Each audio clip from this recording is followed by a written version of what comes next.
আগেকার দিনের লক্ষ্মী পুজো ভার্সেস এখনকার দিনের লক্ষ্মী পুজো। আগেকার দিনের লক্ষ্মী পুজোয় বাড়ির মারা কাকিমারা সুন্দর করে বাড়িতে রান্না বান্না করতো, ভোগ নিবেদন করতো, মেয়ে বউরা আলপনা দিত, খড়িমাটি দিয়ে আনন্দ করতো, হাসি ঠাট্টা করতো।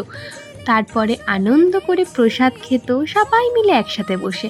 আর এখনকার দিনে সব ফেক আলপনা হয়ে গেছে, নকল ফেব্রিকের।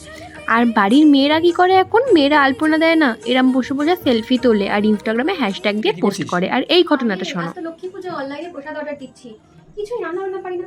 রান্না বান্না না পারলে যা হয়, এত লোকজনকে নিমন্ত্রণ করেছি, সবাইকে তো খেতে দিতে হবে, তাই সবার জন্য প্রসাদ অর্ডার করছি। খিচুড়ি, পোলাও, আলুর দম, তারপরে কি যেন বলে, নারকেল নাড়ু, খইয়ের নাড়ু, এইসব। আর কিছুই না। সকলে যে যার মতো মোবাইল নিয়ে ব্যস্ত থাকে। খুব মিস করি পুরনো দিনগুলোকে, কিন্তু শেষে এই কথাটা না বললেই নয়।